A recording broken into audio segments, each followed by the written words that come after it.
We talked a lot about him and what a dynamo. We first saw him on the team tour against the NHL clubs last winter. Here it is, first goal coming up. Okay, well, there's Lukov, dumps it wide over to Alexandrov. He picks it up off the boards and drops it in here for Vikulov. Watch Vikulov tip it. Back to Zlukov. Zlukov fakes the shot almost, and then fires over to Alexandrov, just right in behind Kern. Very, very pretty goal. Just beautiful. United States hockey team in this Canada Cup tournament, midway in the period. Here it is. Alexandrov takes... No, that's the last goal. We just saw it. All right. Okay, well, let's back One more look at that. In any event, Curran was great under tremendous pressure. We might add right now that we just have had a final score come in from Winnipeg, and what an upset. Finland defeating Sweden 8-6. Here are these saves coming up now. Here's Maltsev takes a shot. And then Christie getting it in behind his own net, trying to recover for the United States, and he got checked right there.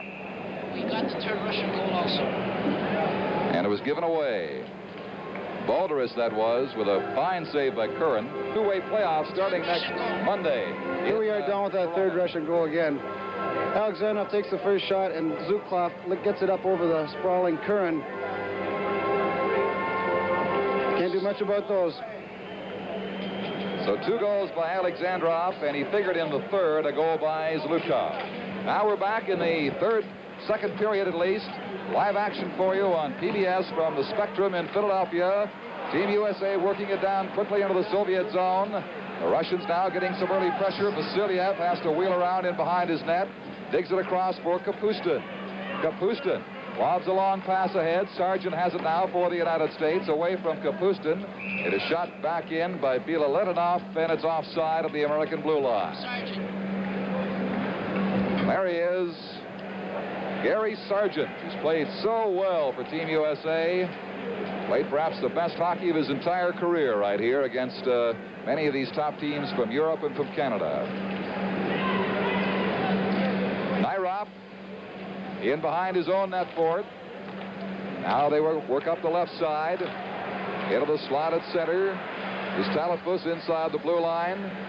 He bumps. Kapustin comes up with it. Gives Kapustin a good solid body check as it slides across to the other corner now. The Russians bring it out to the center ice area. Maltsev centering it. No one there is tipped away as Vikulov had to reach back for it. There's that dangerous line on the ice now. One of them for the Soviets. One of 2 big lines for them tonight.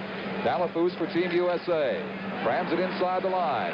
Nairop away from Balderas. For Talafus for the side of the goal. A centering flip pass. Went astray. The Russians come back with Balderas carrying on against Sargent into the corner. Sargent lost his balance and fell. And it comes up the near boards now for Fatorik. Fatorik swings away at center ice. Mistimed pass on the left wing slides into the Soviet zone in behind. No offside call on the play. And it comes out to the center ice area once again for Fred Ahern. For Mike Christie. Christie, as the Americans change across to Bennett. Bennett got taken out into the corner by Vasilyev. Dug it back at the point. Here's a chance. Roll past Ahern stick. And then Alexandrov clears on the right side. It is loose. Inside the line is Zlukov. Zlukov getting set. It is shot blocked by Lou Nanny. Vikulov passed it back too far. It'll slide all the way back to the Russian area where Tretjak has to stop it. Kulikov in behind his own goal, being checked by Nanny. Now Bennett back for Nanny. Nanny fighting for it, drags it across to this near side. Then he got stick checked and turned back in by Alexander Gusev, who stays with him. Now Alexandrov works it from the left boards to the center ice area for Vikulov. Vikulov inside the line with Zlukov. And Alexandrov, it slides out to center. Here's a chance for Ahern. One-on-one, Ahern waiting. Ahern forced off to the wing into the corner, then losing possession of the Soviets who failed to clear. Nanny going in for it. Bennett took a long shot. That was blocked, and here is Vikulov. Vladimir Vikulov for the USSR with Alexandrov inside the line. He scores! The quick shot. Flicked by the stick of Vikulov as the fake. He bobbed his head in a motion to go to Alexandrov and then let the shot go to make it 4-0. That goal coming at the 2-minute and 41-second mark of the second period. Here it is, Billy. Okay, here it is. Watch the Russian player right here in the middle of your screen. Alexandrov doesn't go outside, and I think Mike Christie, when he went down to block it, The shot went over his shoulder, and I think Mike Curran was a little bit screened in that one, Don. He didn't seem to see it to the last second. He reacted. That might have been the case indeed. 4-0 for the USSR. The Americans are going to dig harder now. They come out. Patrick's long shot is 12 rows up into the red seats in behind the Soviet goal. With about 3 minutes gone in the second period, the Russians, as you have seen, have just scored their 4th goal. And wouldn't you know it, it's that same basic combination, that line, that has accounted for all the goals now. Vikulov putting in number 4.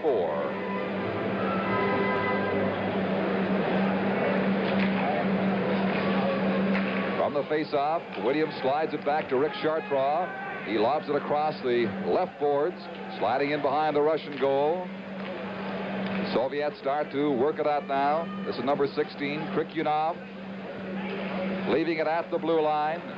Picked up by big Harvey Bennett, and his shot was deflected again. And in Winnipeg, Finland has scored a stunning upset in this tournament tonight, defeating Sweden 8-6. No report as yet from Montreal, where Canada is playing Czechoslovakia. That's going to make things interesting, Don. The Finn team beating the Swedes now. That may fire up the Russians even more. Inside the American blue line. Sliding save by Curran as he came out to meet Alexander Skyortsov and cut off that scoring bid. Well, the Soviets know they have to win if they want any chance at all of being in that playoff starting next week. The favorites now, with Sweden losing, are Canada and Czechoslovakia, and to keep pace, the Soviet team must win this game tonight, and they must win their final game against Team Canada on Saturday at Maple Leaf Gardens in Toronto. The Canadians, the only team with an unblemished record so far. Here's Nyrop in behind the American goal for Sargent. Sargent from the Los Angeles Kings slides it up the boards. Kapustin stopped in there, fed Maltsev. Maltsev setting, shooting, and Curran was screened but got his gloves on it. That high rising shot from the Soviet veteran. It's clear down the ice. Team USA called for icing with 4 minutes gone in this, the second period. Now I'm going to replay that shot. I don't think he saw that last shot, Billy. Well, Kapustin wound up, and you don't see the Soviets take these big slap shots, but I think it hits the defensive stick right here. And it almost got Mike right in the face, almost. Rising shot, very nearly did. Maltsev won the draw, then lost the puck. Sargent digs it out to the center ice area for Patrick. Patrick with O'Flaherty missed the slap shot pass across. Going in for it now is Joe Norris. Norris and Maltsev had it slide in behind the Soviet goal. Hailed at the line by Balderas. He lost it. Norris lost it. Kapustin comes out with it, feeds Maltsev. The pass too far inside the blue line. Stopped by Mike Curran in the corner. Maltsev tried to feed it in front, and it's picked up instead by Nyrop. Bill Nyrop works the left side, slides it across the Soviet blue. Into the right corner for Norris. He gets a bump there for the Soviet defenseman. Comes over to Vasilyev on the other side. Vasilyev handled it right out in front. Here's a slap shot that was high and off the mark by Adel Hangslevin. They seem to be so over-anxious when they get their opportunities. They have no idea, Billy, where the puck is going. No, well, Allen got some good wood in that shot, but again, it was deflected. The defenseman went down. He had to get it up over him, and he made a nice try to get it up over the defenseman, but he got a stick on it, and it went up into the crowd. They seem to be afraid to make a move. They must get the puck off very quickly because they know how quick the Russians are in defending and recovering.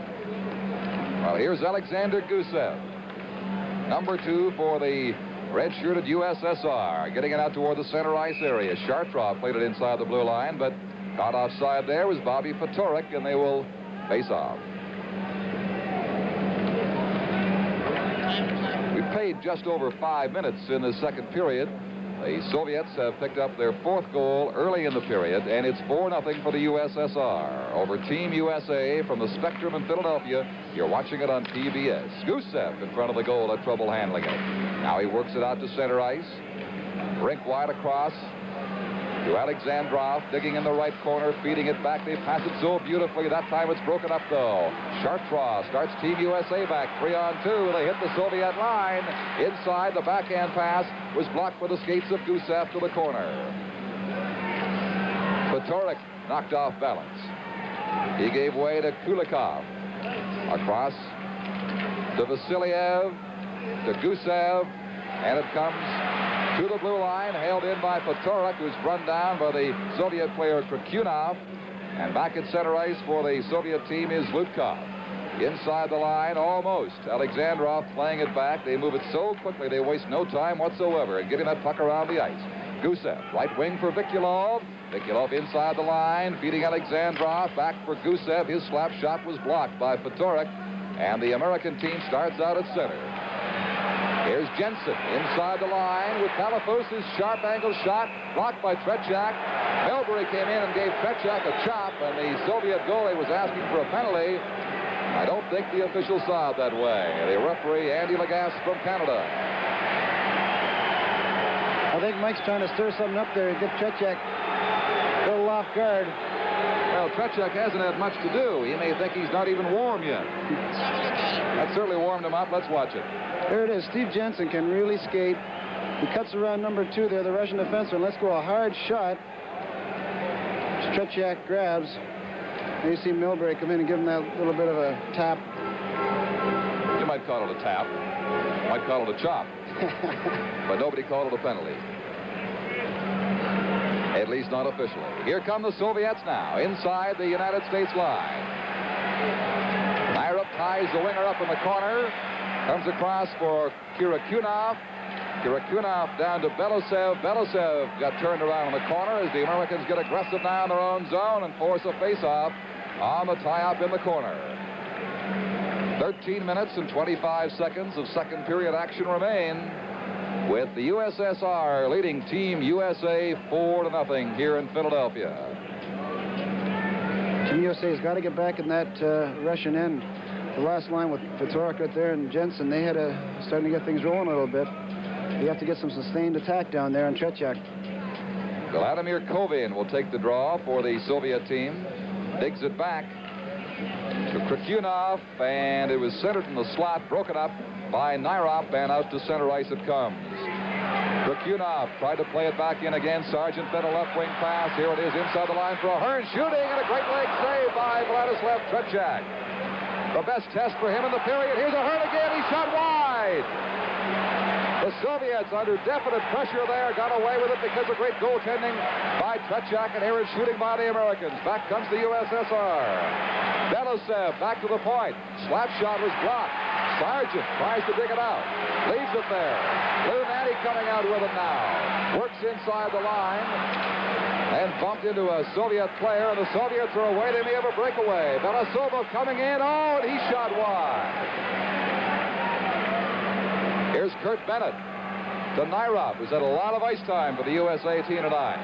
Along with Sargent. Now they change as the play goes right on. Action opening up here near the midway mark of the second period. Balderas hits the American line. Sliding in front with a shot. Blocked by Mike Curran. Bennett leaves it there. It's cleared ahead by Harvey Bennett to the center ice area inside that Soviet line. Williams forechecking, missed his check, hit the boards, but got the puck. Williams centering it out front. He shot wide. There's going to be a Soviet penalty here for holding, and it's going to be the big defenseman, Valery Vasiliev. I didn't see this one, Don. We'll have to catch this one on the replay. Watch number 6. Hold right there. There it is. You could have called that one a hook also, Don. Yep. I think it's the first time in the game the Soviets have been shorthanded. Yes, that's right, Don. Well, Team USA started to take it to them a little bit there and putting some pressure on the Russians. They can't buy a goal, though. This USA team, I'll tell you, Freddie Ahern, who walked right in there a couple of times, just couldn't buy one. Tretiak had been tested just moments before. Made a good leg save on this one, Billy. Very good shot by Freddie. Or is that Butch Williams? That's Freddie Ahern's shot. He drove it at him. Then he got the rebound and shot it wide. That's the best test on Tretiak in this period, certainly. Still 4 4-0 for the USSR. But now we'll watch the Team USA power play in action. Harvey Bennett will center it. Russian short for the first time in the game. Bennett goes into the boards with Babinoff in behind as they fight for control. He's got Chartraw back on the right point, who feeds it across the left side. Here's Patorek's shot. This crowd here warming up to the action now as they sense the United States may be able to come up and break this Russian goose egg so far. That long shot on Tretiak through a maze of players by Chartraw. Now they push and shove in front of the goal. Here we go, here we go. Embers flaring, the USA and the USSR. Sticks going high in front of the Soviet net. Babinov gave one of the U.S. players there a cheap shot from behind. Here's how it started. Here it is. Chartraw gets an excellent shot away low, and Tretiak makes a great save. He goes into that spread. Here's where the wood chopping began. Butch Williams in there.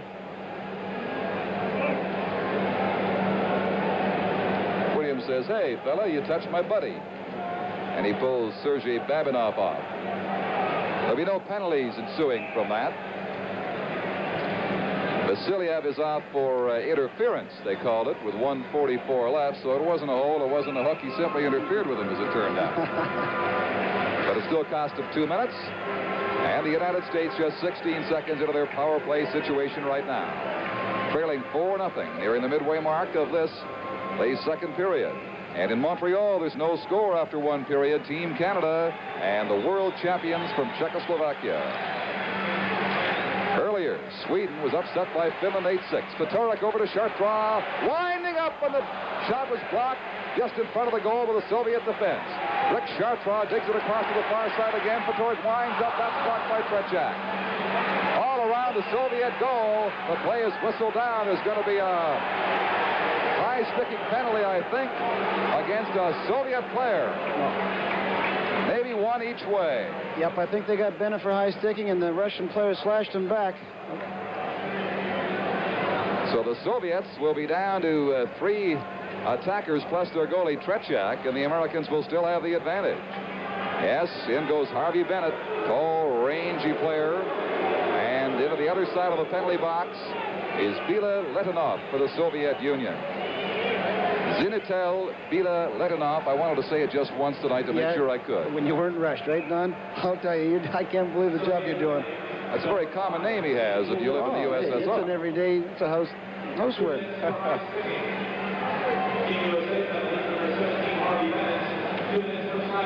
So Bennett's called for slashing, the Soviet for high sticking. Game at 8:36 of the second period. Double penalties. The United States will have the man advantage. The Soviets are being ordered now from their bench to come back out and resume the game as they were huddled there with the coaches.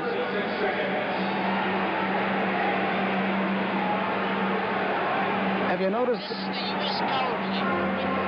We saw this power play in the early minutes before those last 2 penalties. It looked very, very impressive. These are the penalties right here. Number 5. Litnyov, Bennett giving each other a few love taps. All right, Americans with a 1-man advantage. Russians have only 4 men on the ice. U.S. have 5. Here's Chartraw feeding it. Talafus couldn't get enough wood on the backhand shot on the relay. And the Soviets clear it down the ice. 1:12 left in Vasiliev's penalty. 1:45 left in the double minor penalty. Here comes Rick Chartraw with Talafus. They hit the Soviet blue line. Bouncing puck goes into the corner. Talafus stops for it. Digs it back for Sargent. Winding up. Oh, and on the deflection. Patorik just missed putting it into the goal. Good play again, Don. Geez, the U.S. team just can't buy one. There'll be about 25 seconds of advantage for the Americans left after this. Here it is. Here it is. Chartraw takes it into the corner, feeds it back to Sargent, and just tipped over the top of the net by little Robbie Patorik. And Patorik stays on the ice. The Soviets again conferring at the bench. Crowd booing because they've slowed it down now. Sergei Babinov finally comes out to become the 3rd Soviet player in front of Tretiak. Patorik with Talafus, Sargent, and Chartraw. Babinov did not clear from the corner. Patorik comes up with it, beats. Oh, and Sargent's shot went wide. All the way around the boards and down the ice. Time running out for the U.S. manpower advantage in this penalty situation. Chartrand to Sargent inside the blue. Stops, makes the play back to Chartrand, back to Sargent, hopped over his stick. Fedoruk got tied up in the corner against the Soviet player Babinov, and they whistle it down. He's quite a player, young Bobby Fedoruk. Phoenix Roadrunners. They say that, as we mentioned at the outset, he means to this club what Bobby Clark means to Team Canada. I think we can see why. A real digger, an opportunist, a guy who doesn't let his diminutive size inhibit him in any way. I'm impressed with him, Don. I've never seen him play before, and like you say, he's the Bobby Clark of Team USA. No score in Montreal between Canada and Czechoslovakia. 8-6, Finland upsetting Sweden in Winnipeg, and 4-0 here, nearing the midway point of the second period, the midway point of the game for the USSR. Only seconds left now in this manpower differential on the penalty situation. So the U.S. will have to strike quickly. Kurt Bennett stands at center, wins the draw, back to Bill Nyrup. Nyrup with Nanny out there, feeds it on the left side. Bennett in the corner. Polich circling around in front. They dig it out. No one there to relay it. Held in by Lou Nanny. Nanny winds up right on Tretiak, right at him. A high-rising shot. No trouble for the Soviet goalie on that drive. 10:08. All right, now in behind the Soviet goal, the Russians getting a little careless. Kulikov finally clears it to Vikulov. Vikulov at his own line to center ice, sweeps down the right wing inside the blue. Had his stick caught up, or his skates caught up with the stick of O'Flaherty, and down he went. No penalty is called. Here's Norris waiting for it. The puck hit him from behind. It is pushed ahead by the glove of Zlutkov, who swings inside the Team USA line. Zlutkov in the corner got tied up by Milbury and lost it. Mike Milbury for Team USA, working slowly out against Vikulov with a pass to the center ice area. Inside the blue line is Norris, but he waited too long to carry it in, and his two line mates were offside. Don Chevrier with Billy Harris of the New York Islanders with you here from the Philadelphia Spectrum. On PBS, you're watching Canada Cup hockey. All right, from the faceoff, big Alexander Gusev in behind his own goal against Norris. Milbury stopped it against the boards. Gusev got it back, handed it away to O'Flaherty, and his quick shot stopped by Tretiak and deflects into the crowd. Don, the U.S. team has got quite an advantage in shots this period so far. I just hope they can keep it up. Outshot the Russians 9-4. And it's only 16-15 overall. It was 12-5 in the first period for the Soviet Union in shots on goal. But the frustration mounts because the American team, despite the advantage territorially and its shots on goal, can't put one in. Now the Russians hold a little team meeting with Tretiak again, drawing boos from the spectators here as they delay the action once more.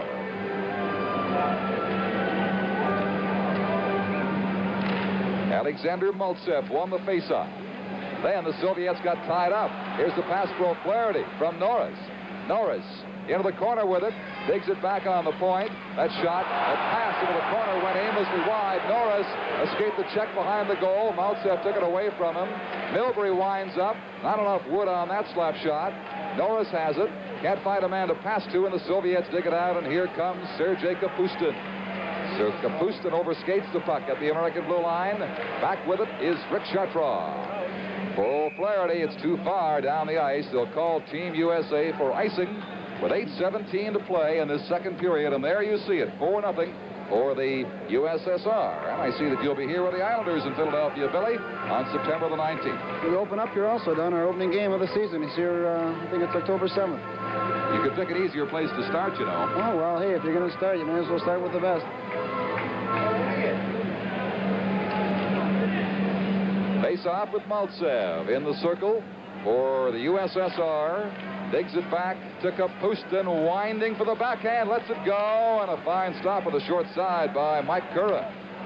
Out come the Americans now. Here's Butch Williams working it inside the line, taken away by Kapustin back at center ice. Williams circles, shoots it inside the blue line, but again, those quick reacting Russians get it out to the mid-ice area. Here's Bennett, dropping it back, the slap shot by Williams, and Tretiak had a little trouble with that one. That might have been partially screened. The Americans now in shots on goal are just one behind in this game. Here's the replay. They've got a big edge in the second period, but no goals. Here you see Kurt Bennett dropping it back to Butch Williams here. He gets a good shot away. A little bit of a screen. No rebound, though. Watch Tretiak cover up that rebound. He doesn't leave too many of those lying around. Solid goaltending you can always expect from that man. You better have a good shot to beat him. That's what we try and do with Kenny Dryden, Don. You know, he always gets that first one, but you got to get someone in front for those rebounds. Yet Dryden's lifetime average against the Soviets is over 6 goals a game. It's amazing the trouble he's had with the Russian sharpshooters, as Curran has had tonight, but he's played so well. Out in front, oh, a great chance for Bennett there. He didn't see the puck, and when he did, he was tied up by Vladimir Kovin. Soviets have been under pressure for minutes now, but the United States just can't put it all together and mount into a goal. Here comes Kovin down the left wing, pushed off the puck by Sargent. Sargent passed to center ice. It's left there, an open wing now in the relay as those Americans are not sticking to their positions, getting over anxious. Pops into the U.S. zone. Tried to pass it in front for Belousov. It didn't arrive. Now Sargent. A lot of ice time for him in this game tonight. He's played exceedingly well. Works it up the boards for Williams. Long relay. That's ruled free. Across the blue line. Going in for it there was Craig Patrick. He bumped with the Soviet defender, Sergei Babinov, and then goes in and pounds him against the boards. But the Russians come up with it. Belousov to center ice. Feeding it for Skyortsov. Skyortsov across the blue line. Into the corner. Waits to make his play. Digs it back on the point. Over to Alexander Gusev, winding, and that was blocked by the stick of Mike Sargent. Sargent now will bring it out for the United States. Long center ice pass, broken up by the Soviet player Babinov. Inside the line, right in on Mike Curran, a fine save by the American goalie. Babinov again. They pushed in front of the goal. Curran got backed into by the Soviet player, and then Curran pushed off the Soviet player to give him the goalie Curran a penalty. Chased the referee, Andy Lagasse, halfway across the ice, but it won't change anything. I didn't see what started. I just saw the great save he made. And all of a sudden, there's a big roar. Number 17, Curran. Curran's pointing to the ref, Lagasse, the crease. I think he's arguing that Skyortsov was in the crease. Let's have a look. Great pass right there. Now, the follow-through there, he is. belted the American goalie, went into him, and then Curran simply pushed him out of there. Couldn't see too much wrong with that. Bit of a cheap call, I'd say, Billy. I think that was Babinov who slipped that pass through to Skyortsov. Just an excellent little flip pass through the legs of the defenseman. I think the Soviet player inadvertently went in too far on Curran, and Curran naturally had to push him off. But the official, Andy Lagasse, saw it differently, and so they'll have to find a man to serve this penalty for the goaltender, Mike Curran. We have 6:14 to play in the second period. The Russians lead at 4-0. And the penalty is for interference. And Jensen has won the dubious honor of going across the ice to set out the penalty for goalie Mike Curran.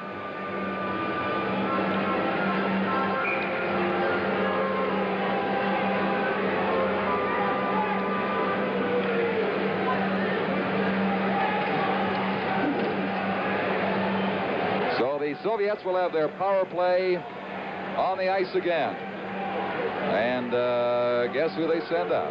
That line that's responsible for all the goals. Alexandrov, Zlutkov, and Vikulov. Gusev back at the point with Alexander Kulikov. Alexandrov with it now. Back to Kulikov, winding for the shot that was blocked by Bennett. Rolls to Alexandrov in the corner. Bennett on the boards for the United States, clear. And it's gloved by Gusev as he circles back inside his own blue line. Here comes Vikulov being turned around by Bennett. Alexandrov goes back to pick it up and mount a play for the Soviet Union. Over to Kulikov. Rink wide for Alexandrov. The left winger inside the United States blue line feeds it across from the far point. Kulikov back to Alexander Gusev. Gusev back to Kulikov. Kulikov getting set, passing in front. Alexandrov. It hopped past him. And it's picked up by Chartrand, who got it out over the line and in among the spectators at the Soviet bench. A minute 17 left in Curran's penalty being served by Jensen. 5.5 minutes to play in the second period, and the Soviet Union leads the United States 4-0 in Canada Cup hockey here on PBS.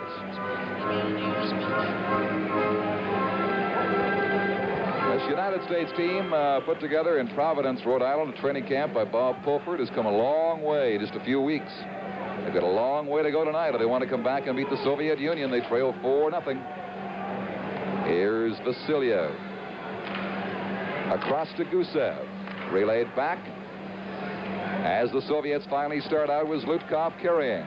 Ahead to Alexandrov. Fakes a shot. Goes right in. Got hip checked by Sargent. The puck's in the crease, and Curran lost it for a moment. Went down to cover up and force a face-off. Sargent got a good piece of Alexandrov coming in that time. Less than a minute left in Curran's penalty being served by Jensen.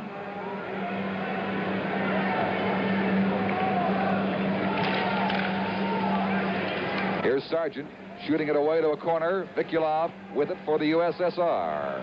Vikulov winds and shoots from that sharp angle, and there to cut it down and cover and hang on was Mike Curran once again.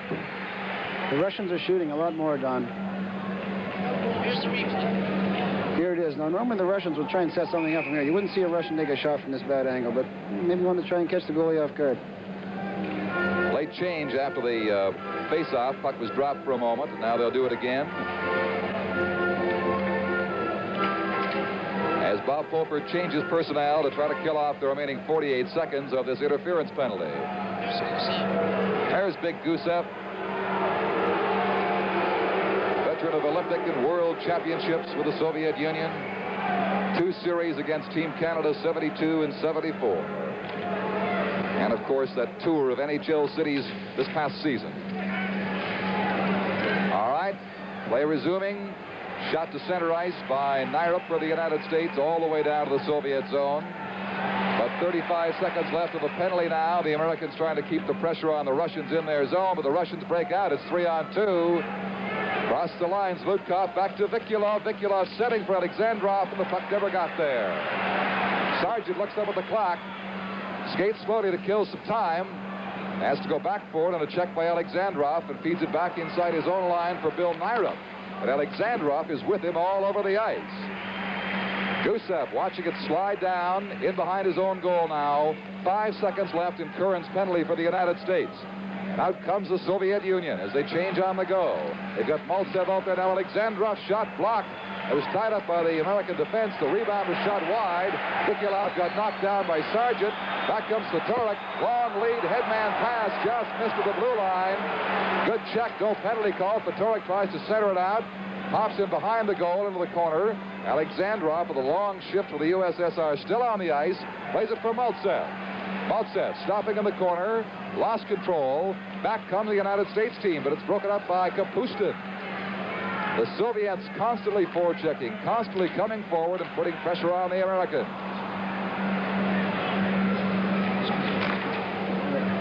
Puck slides down to the U.S. zone. 3.5 minutes to play in the second period. An aimless pass floats back to center ice, picked up by Vasilyev. Ahead for number 19, Balderas.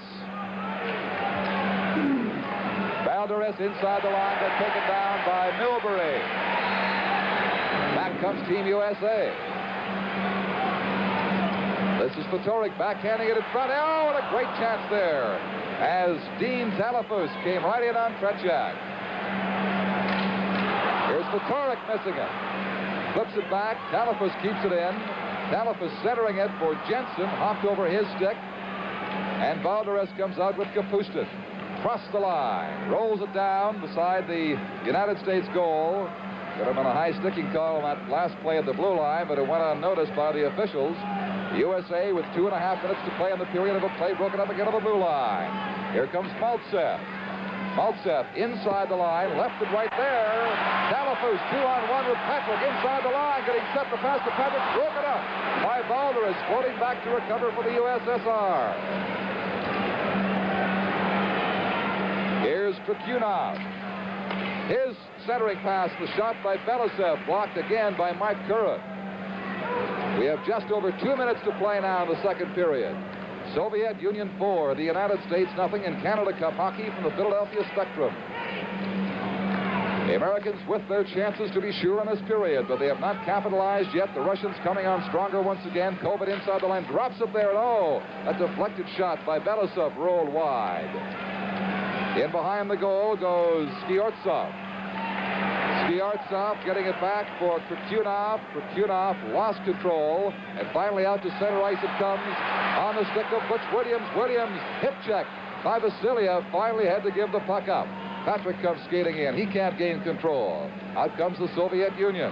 This is Belousov inside the line. Waiting on the boards to make his play. Centers it out. Sargent intercepts and heads back for the United States with 1:15 left in the second period. That pass rolled across 2 lines. They'll face off just inside the American blue line, Billy. Geez, the Russians just never stop coming. I don't know if you've noticed them, but they've been coming out of their 3-on-2. I don't know if the U.S. team is tiring or the shifts may be a little too long, but they seem to be getting caught. And it's forcing the U.S. defensemen to back in. Now they're giving the Russian team the blue line every rush down, and that gives them time to set up their plays. You have to meet those Russians outside the blue line, force the offside, or force them to make the play. I know Bob Pulford told you, and the players did have a basic plan for this game, but it's been impossible to execute that plan the way the Russians have played. Well, that's part of the reason why the U.S. team is getting caught up, Don. They're going in forechecking what they tried to, but it's They're getting caught, you're right. Alexandrov lost control there. Norris for the United States starts a play away inside the Soviet blue line. O'Flaherty in the corner, rolls in there. They bump against the boards. Less than a minute left of the second period now. 4-0 for the USSR over Team USA as Vikulov brings it out to center ice. Hits the USA blue line. Then as he stepped inside, had a stick check by Alan Hangsleben. Gusev out to Alexandrov, or is Alexandrov to Zlutkov across the right side over the blue line. Lost control there with 30 seconds to play in the second period. Here's Rick Chartrand for the United States, or Milbury at the blue line. It's offside. O'Flaherty got caught in there, I think. They'll face off at the Soviet blue with 23 seconds to play in this second period. Remind you again that Sweden has been beaten by Finland 8-6 tonight in Winnipeg. And after one period in the Montreal Forum, Team Canada and Czechoslovakia are scoreless. There's Milbury. Mike Milbury has given the United States defense some excellent service tonight. Paired out there with Rick Chartrand. Gets the puck right now. Just 20 seconds to play in the second period. A hard, long drive handled easily by Tretiak. Comes to Kapustin on the boards. Rink wides it across the ice to Balderas. Drop pass from Maltsev. Maltsev closing in. And a sliding save by Mike Curran. He'll hang on and produce a face-off with 7 seconds left. Just can't say enough about this goalie, Mike Curran of the United States team. Watch this, Don. Now watch this. Maltsev take this check. He knew he was going to get hit and drops it to Balderas, was it? Right. And out was Curran. Great save again by Mike Curran. Played it perfectly, didn't he? There's a good look at Alexander Maltsev, cagey veteran of the Soviet team. And 3 Olympic Games with them and numerous world championships. And right now winning a face-off in the corner, but it rolls to Bill Nyrup. Nyrup up the boards, just 1 second left now. There's the siren to end the second period of Canada Cup hockey action here at the Spectrum in Philadelphia. A much, much better period for Team USA. They outshot the Soviet Union.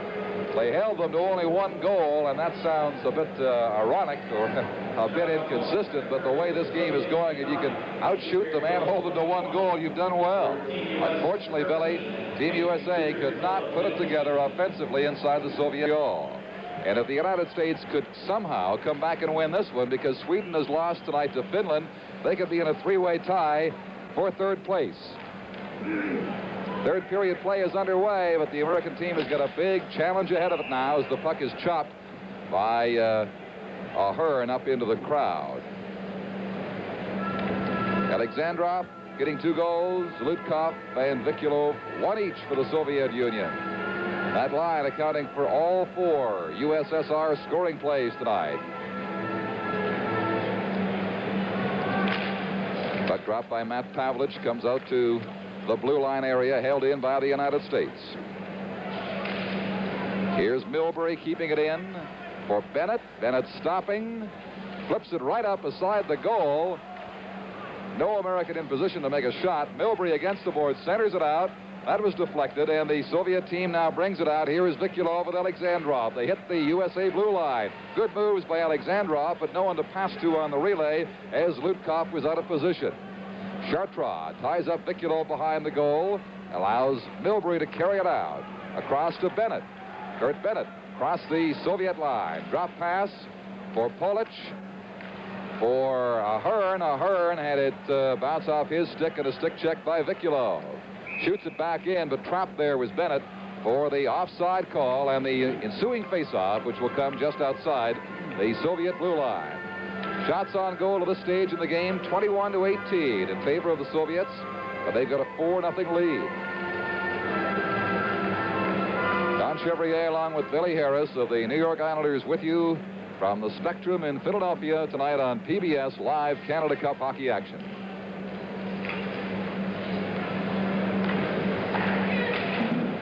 Shot in by Alan Hangsleben.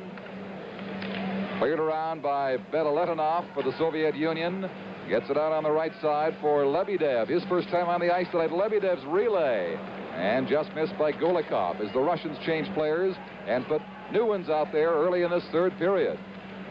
They bump inside the blue line. The Soviets skating it out back toward their own zone to get something organized. Yuri Lebedev getting it across to Vasiliev. And Vasiliev relays it off the boards past Golikov down the ice.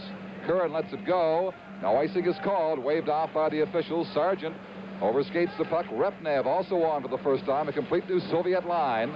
Works it behind the goal. And he was checked by Norris. This is Norris working out to center ice for Team USA. Slowed down by the nagging harassment of number 13, Golikov. In behind the goal. O'Flaherty bumps as the puck slide around. Lebedev with it. Back to the other side. Coming out to Repnev. Repnev sending Lebedev away at the blue line of the United States. Setting for a shot way off the mark. 10 rows up in behind Mike Curran. You'll hear a roar here in a moment. It's about a baseball score. There it is, a 4-2 win for the Phillies, so they have finally won a ball game. The Soviet Union is not yet tonight won a hockey game here, but they're well on their way with a 4-0 lead over Team USA. Time remaining is time left until the first half of this third period is over. Then they'll change ends. Now 7:35 remaining. Here's Patrick losing it. Center ice, Babinov for the Soviet Union. Played in by Belosev. Goes around behind the goal. Stumbling there against the boards was Mike Christie. Having trouble clearing now. Soviets clear it high in behind the referee, Andy Lagasse. Into this corner for Patrick. Out for Christie. Christie being watched by Soviet players. Babinov just kept it in. Now team moves out. Here's Harvey Bennett going inside the line of the corner against Babinov.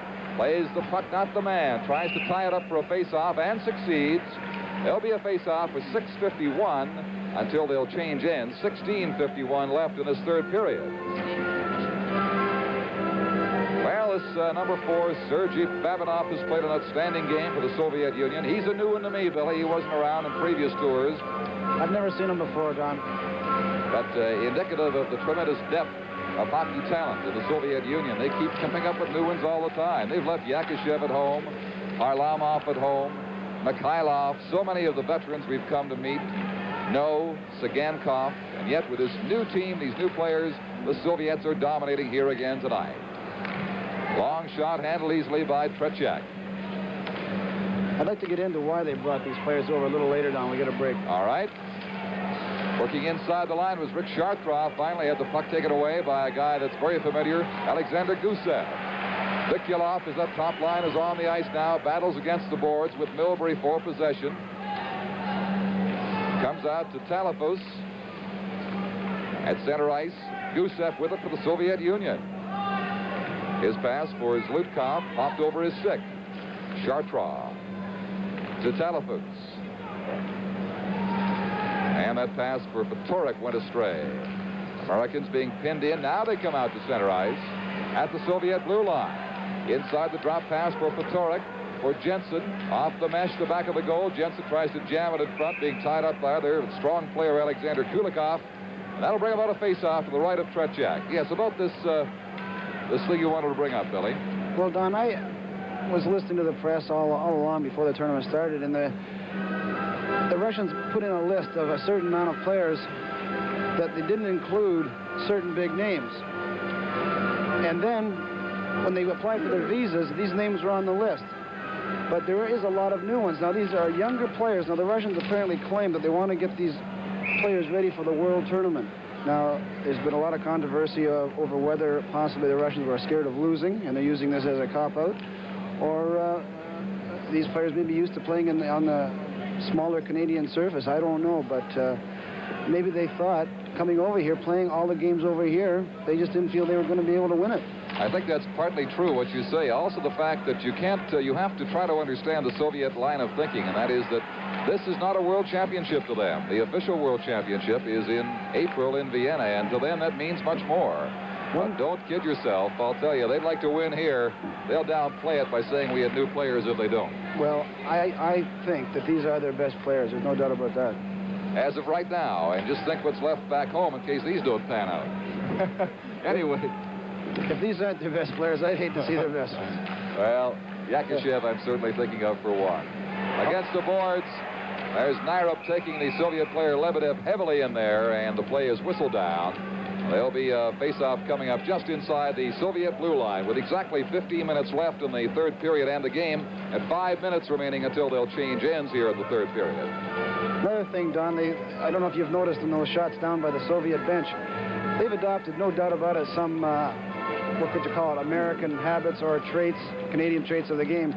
But do you remember the announcer used to be on the bench? Mm-hmm. Well, now their announcer is just sitting down from us. Nikolai Rozarov. He used to stand on the boards and do play-by-play, and it's taken him till this year to move upstairs where you can see the game a whole lot better. All right, play resumed. Inside the line, that pass went to an open corner for the Americans to pick it up and bring it out of there. Here's Christie feeding on the left side. That shot was blocked. Hard slap shot by Alan Hangsleben. Broke his stick on the play, digs back for a new one at the United States bench as the Soviets come out. Kurkunov inside the line. Kodov had his pass broken up. Slap shot by Babinov, deflected. That's up into the crowd 6 rows deep. Middle of a face-off at a 4-0 game with 4:16 remaining until they change ends in this third period. Sweden has been beaten by Finland 8-6 in Winnipeg tonight. And after 2 periods, getting set for the third of the Montreal Forum, surprisingly, in many ways, no score between Czechoslovakia and Team Canada. Saturday, Canada plays the Soviet Union in Toronto, while the United States will take on Finland in their last scheduled tournament game. The Finns, after winning tonight, are going to be tough. Here's Patrick losing it to Maltsev. And Maltsev got turned around. Patrick won it again. Vikulov digs it out in front, and Gusev's shot was deflected wide, and that goes out of play. Certainly isn't as enthusiastic as when the Flyers are playing. I remember that 7th game a couple of years ago on your semifinal series against them here. I have never heard so much noise in one building in all my life. Well, they had their lucky charmer with them that night, too, Don. That gets the crowd going pretty good. Old Kate Smith, and then just seconds after the game started, they scored a goal, and the Islanders were sunk for the night. The 7th in the deciding game. But a great series it was. Here's Gusev. Patrick almost stole it, and a bad pass by Gusev. Covering up for the Soviets there was Lutkov. They go inside the line with Vikulov. Vikulov turning, relaying it out to the far side. Here's the slap shot. That was knocked down. Chartres against the Soviet player as he falls. Plays it in behind his own goal. Then up the left boards, the puck slides down the ice inside the Soviet blue, and Big Gusev goes back for it. Digs it out, and Patrick intercepts for the United States to Chartres. Chartres, way offside as the American player, Williams, was caught deep in the zone, and they'll have to face off at the Soviet line with 13-13, 3:13 left until they'll change ends in the third period.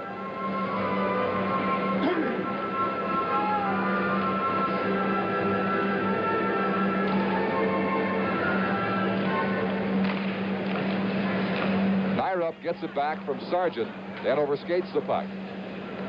Here's Jensen to the line. Stopped there by Bileletinoff. Now Nyrup, U.S. team captain, skating slowly in his own zone, moves the puck forward to the left wing to Jensen. He was checked by Lebedev.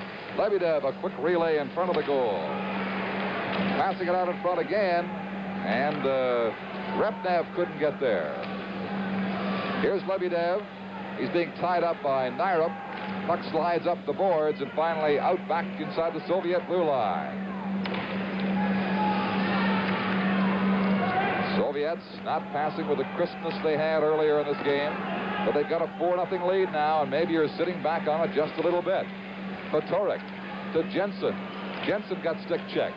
Puck hops out to the line now to Christie, holds it in, shoots, and the deflection just pops wide. Oh, solid body check there as Christie sailed into the Soviet player, Vladimir Repnev, and set him flying. Christie falling dangerously, and he got the puck over just in time to Lou Nanny as the two Soviets were swarming around for it. Zinatel Bileletinoff in his own zone leaves it for Valery Vasilyev. Patorek takes it away from him. Takes it back into the corner for Talafus. Talafus passing it in front of the backhand shot. Oh, hurried too much by Kurt Bennett. He could not get a good drive away. And it comes to the United States line, and inside the hard drive was stopped by Curran off the stick of Vasilyev in the slap shot. Here's Bennett. Center ice. Soviet line inside. Digs to the corner. Still has the puck back to the point. Intercepted there by number 23, Valery Belosev. And down the ice it comes back to the American zone. Here's Bennett. 2-on-2. Bennett with a hard goal. They shoot over top of the goal, and a great scoring chance again. Miscued by the American team. Less than a minute left till the change ends in the third period. Here's Belosev. Under pressure. Falling.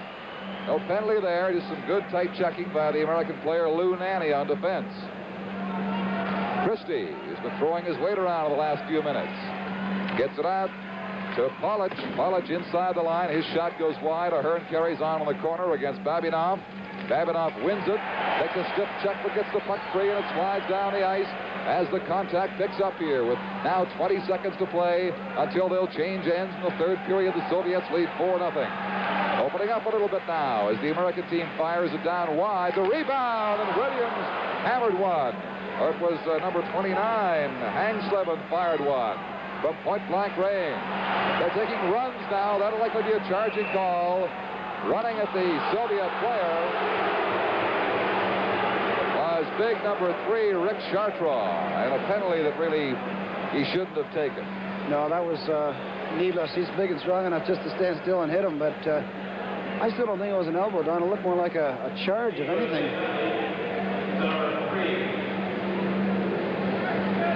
Chartrand took about 6 steps to get at him. Here's the previous check by Sargent. Earlier we saw some great checking. Here was that was Christie coming in and belting the Soviet player in the corner, Vladimir Repnev. He went right off after that one, too, Don. He was shaken up a little bit. That wasn't the penalty call, by the way. That was the previous check. This one they call Chartrand for elbowing at 9:58 of this third period. So we'll have 2 seconds, just time for a face-off, and then they'll change ends.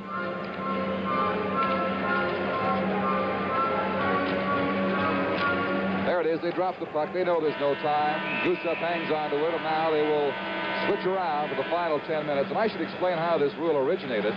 It was when hockey was played on outdoor rinks in Europe that they used to make it fair in case the wind was blowing one way or there was a snowbank at one end. And actually, since they moved indoors, they've retained it. But it's good for the spectators because you get to see your team, whoever you're cheering for, at your end, wherever you're sitting, for exactly half the game. Unbelievable. Where did you pick that one up? Somewhere in Europe. Well, I can remember when I used to play outside, Don, and it would make... ...the win, but it'll come back against the Soviet Union, trailing 4-0 now, as we move to the final 10 minutes of this Canada Cup tournament game. Here's Lutkov sending Alexandrov away inside the line. Back to Vikulov. Vikulov tried to steer it in front of the goal. Couldn't do so. Sargent broke it up. He looks a bit like Jim Nielsen physically. Plays like him. Strong, heads-up defenseman. Got it down the ice. And the Soviets, Vasiliev with it now. To Gusev. They've been a pair for years. Veteran defenseman. Patrick for the United States couldn't make the blue line play. Now the Soviets, Alexandrov with it. Alexandrov waiting. Weeds his way through O'Flaherty. Vikulov, and the shot was blocked at the defense. Nairov got a piece of it. Slides to the corner. Vasiliev over to Alexandrov. Back to Alexander Gusev. Waiting to organize their play now. They got the power play advantage. A minute left on the American penalty.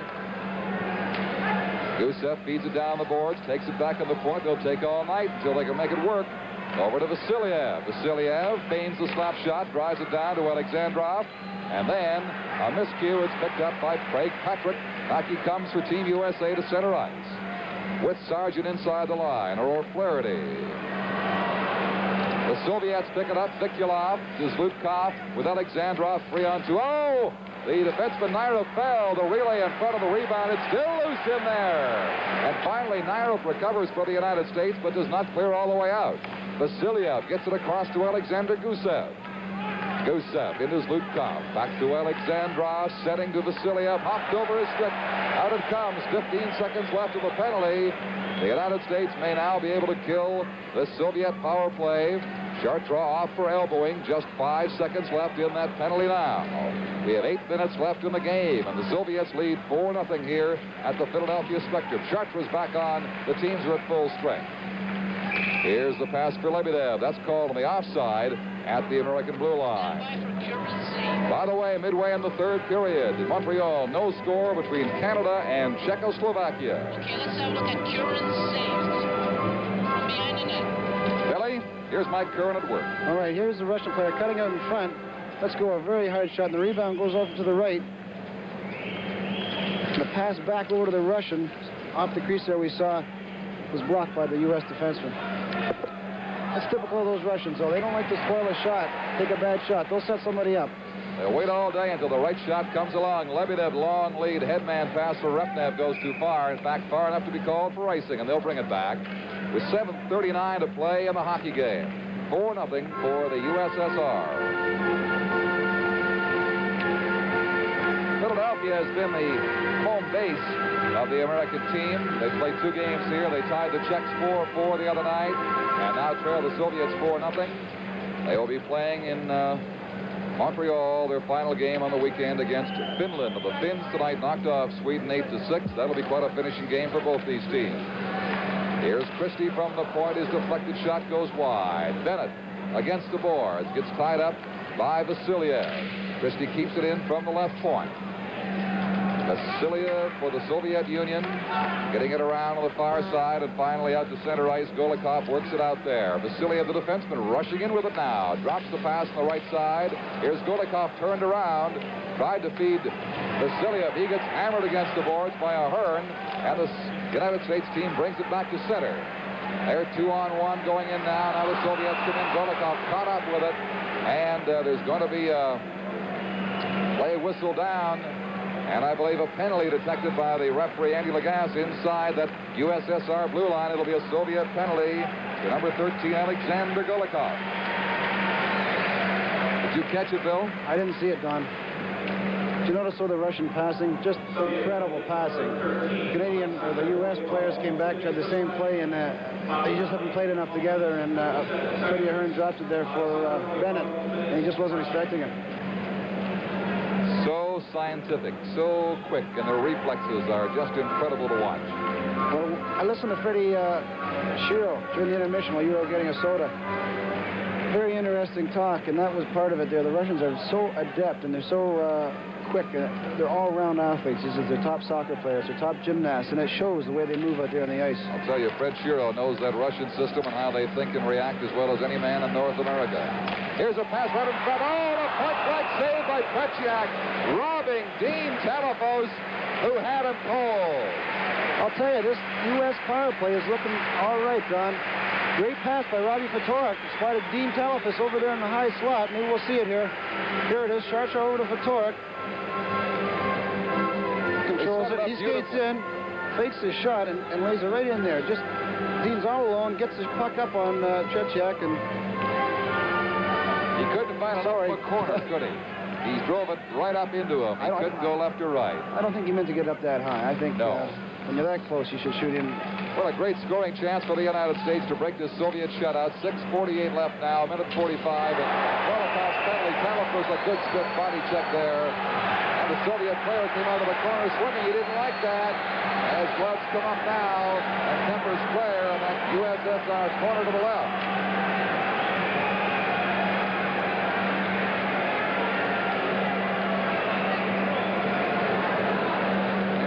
Get them calmed down with 6:44 remaining.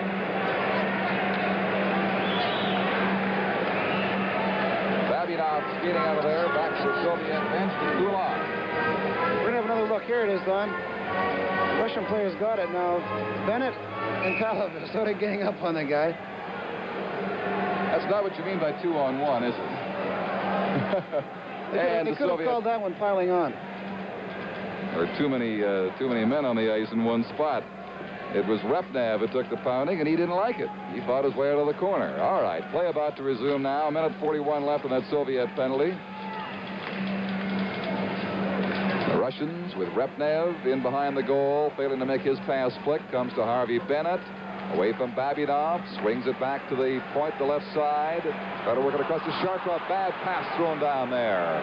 And the Soviets come back now. Repnev and Lebedev with it. Lebedev killing this penalty, taking all kinds of time. Gives it back to Repnev. Over to Lebedev. These two men playing games with the puck here at the expense of the Team USA power play. And having lost his stick, Fatorik kicks it back to his defense player, Chartrov, who gave the puck away once again almost. That was Repnev with a chance. Saved by Nyrup. Nyrup comes across the blue line, or it is Jensen at least. Jensen swings behind the goal, out in front. No one there to connect on the relay.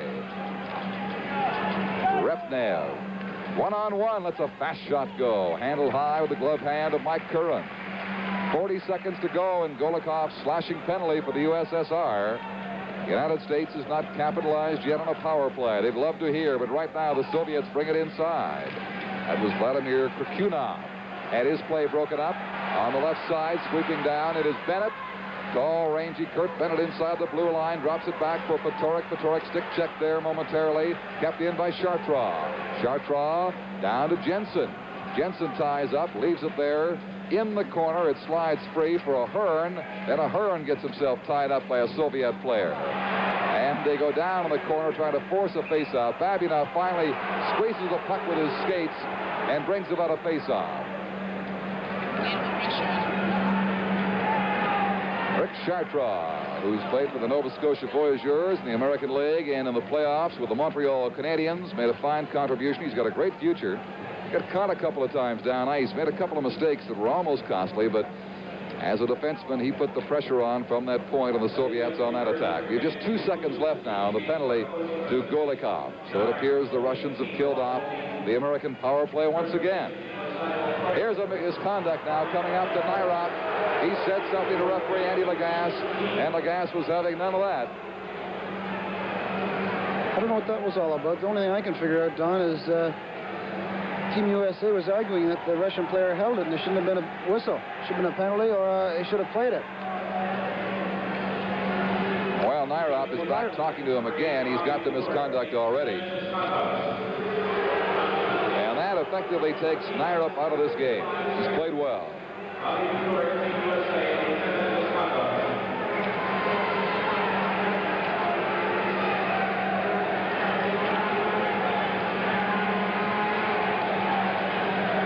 There may have been a penalty.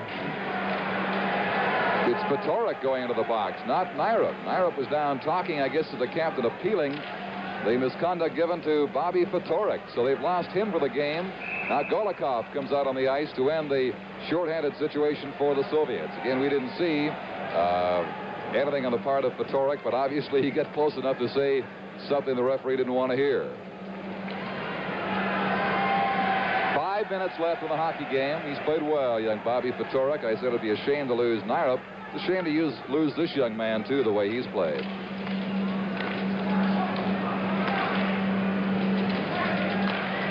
All right, action around that Soviet net. Ahern falling, trying to follow it up. Slides down inside the United States blue line. Here is Alexandrov, but oh, he just missed the hat trick. Just missed his third goal of the night. Vikulov along the boards, pressured there. It's held in momentarily at the blue line. Finally shot in behind the American goal. Alexandrov flipped it right out in front, and Curran had to hang on. Czechoslovakia leading Canada 1-0 in Montreal with only 4 minutes left in that game, Billy. That's a bit of an upset, I'd have to say. The upset not only is that they're leading, but that powerful, individually talented Team Canada team has been held scoreless for almost 60 minutes by the Czechs. Well, where does that leave? Where's my standings here? Where does that leave now? If Czechoslovakia wins, they'll go to first place, and then it's between the Soviets and Canada that game Saturday to decide who plays the Czechs in the final. So Canada must win against the Soviets if they are to go on, if they should lose this game tonight. Of course, a tie brings about different implications, but right now it's 1-0 for the Czechs. In this game, 4-0 USSR. Just over 4 minutes left. Norris keeps it inside the Soviet blue line. Then Zlutkov runs him down. He takes the Soviet player for a spill. There's a battle going on. Gusev is getting pounded by Hank Slevin. The Soviet player was punched twice by the American. The others so far are staying out of it. That almost reminds me of Ricky Lee in Moscow pounding Valery Harlamov of the Soviet Union as Game 6 ended.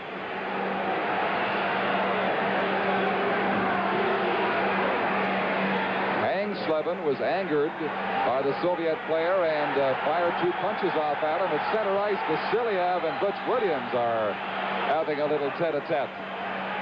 I don't think either one can understand the other. I think maybe Vasiliev came off the bench there. Butch Williams intercepted him because there's 6 Russians out there right now. That's right. That is what must have happened. They have 7 men on the ice. There's Butch Williams and Vasiliev having a little chit-chat at center ice. You know, I'm not sure if the international rules provide for a penalty of that nature as they do in the National Hockey League now with the first man off the bench.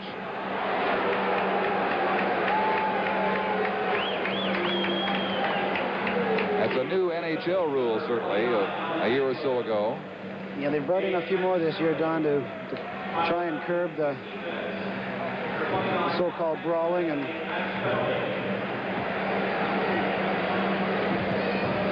I think that is going to be a match penalty, if we heard that right. Let's see what happened that caused this outburst between these 2 players. Here's Hank Slevin. He just walked up and hammered him. He walked up and started punching the Soviet player. Saw it there on the right of your screen. And then he's hammering him when he's down. Gusev didn't get a shot in. He took about 5 blows from Hank Slevin. Well, the Russians don't like to fight, Don. They don't agree with that. It's not part of the game, and they don't have any fighting over in their leagues. I'll tell you, if I was Hank Slevin, I wouldn't want to fool around with John D'Amico out there. He said he just missed him with a little bit of a shot. I've known John ever since I've been in the league, and he's a pretty strong boy. Vasiliev in conference with the officials. No doubt he's arguing about his penalty. I don't think he deserves one, but... Well, Gusev certainly didn't, unless you award 2 minutes for, impersonating a punching bag. No, Gusev, I guess, isn't. That's Vasiliev. He came off the bench. Yes, that may be the call then. For coming off the bench, they've awarded that penalty. So it's provided for under these rules as well. You just don't see it happen that often in international hockey with an absence of fighting, so I couldn't really be sure. I couldn't remember ever seeing that before. All right, play is underway.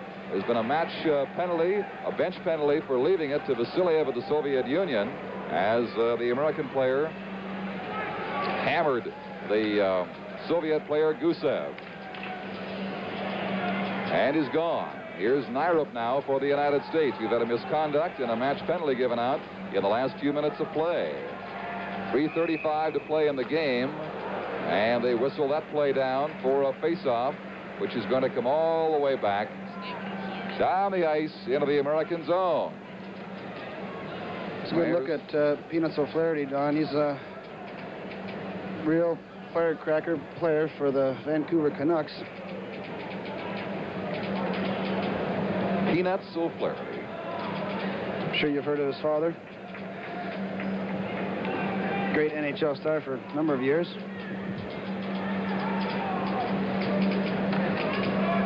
One nothing for Czechoslovakia over Canada very late in Montreal.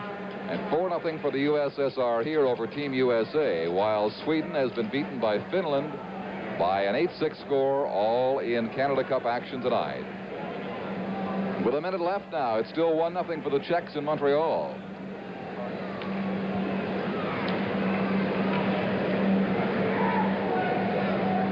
Here, 4-0, of course, with 3:34 to play. The Soviets playing one man short.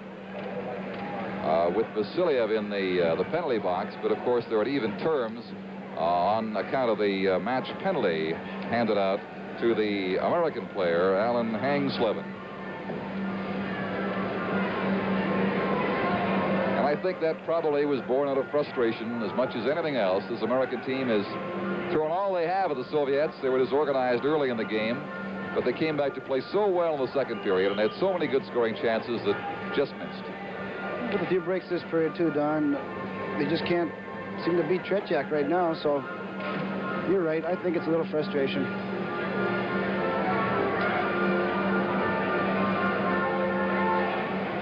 This loss, it definitely knocks them out of any contention of the top two teams. Backhand shot sailed wide into the United States corner, picked up by Harvey Bennett. Bennett, of course, Kurt Bennett, tall, rangy brothers of Team USA. Harvey brings it to the center ice area, then got tracked down by the Soviet player, number 12, Vladimir Kovin. It's inside the American line. Shot back to center ice, too far for Milbury. That'll slide down the ice and result in an icing call against the United States. And now we're told that Czechoslovakia has beaten Canada 1-0. That is a final score from the Montreal Forum,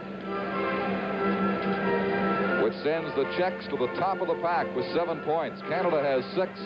The Soviets, if they win this game, will have 5. Sweden has 3. Finland has 2. And the United States, unless they can come back, it seems doubtful now, will trail with 1. Don, would you promo Saturday night's game on PBS, Canada and Russia? So it'll come down to a very important game to decide the opponent for the Czechs. Canada versus the Soviets on Saturday from Toronto, and you'll see that on PBS. A game will be starting at 8 Eastern Time.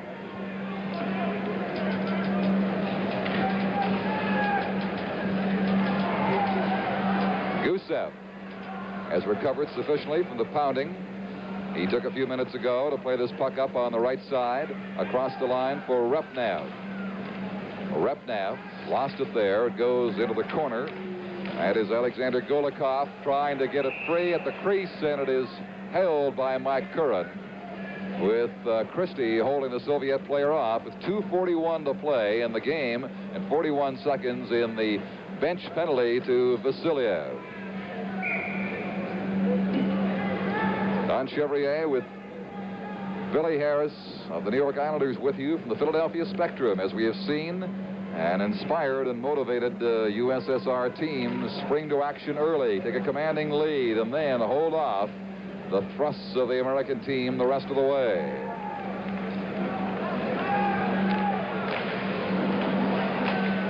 Here's a pass on the right side for Lou Nanne, getting across to Christie.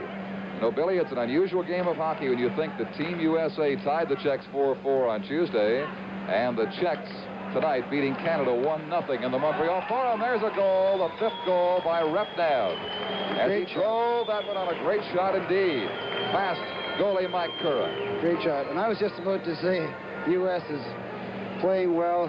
It's been a great game so far, holding off the Russians, but Repnev broke in there on the left side. We'll see it coming up here in a second. Excellent shot. You just can't hold these guys off forever, Billy. That's what it A little amounts to. pass right in here. Christie tried to get a stick on him, but picks that far corner. Mike didn't have too much chance on that one. Well, they can thank Golikov for that play because he set Repnev up beautifully.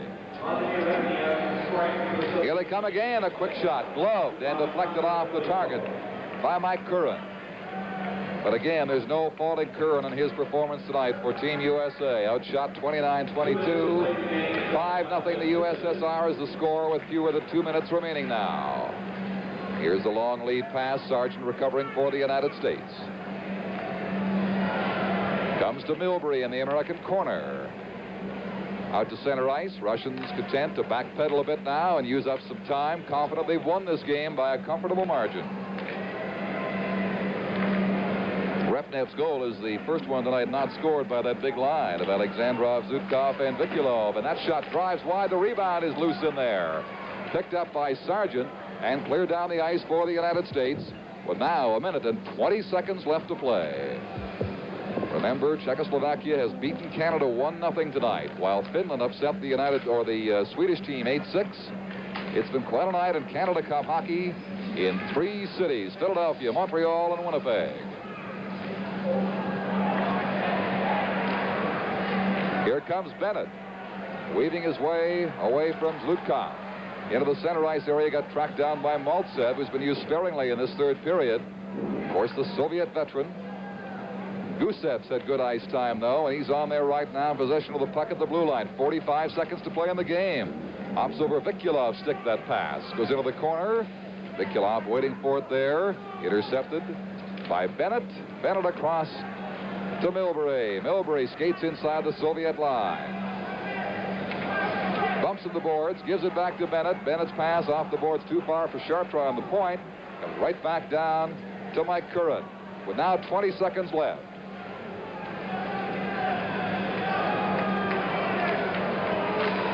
Chartrand had it taken away by Maltsev. The pass bounced off of Maltsev, stops, feeds it across to Vikulov, back to Maltsev. Maltsev getting set. He couldn't get full wood on it. The deflection pops into the glove of Mike Curran with 5 seconds to play. That's one time those passes backfired, Don. One too many, and the Soviets over the years have consistently done that. They have not learned to shoot when they get the chance. They await the perfect play.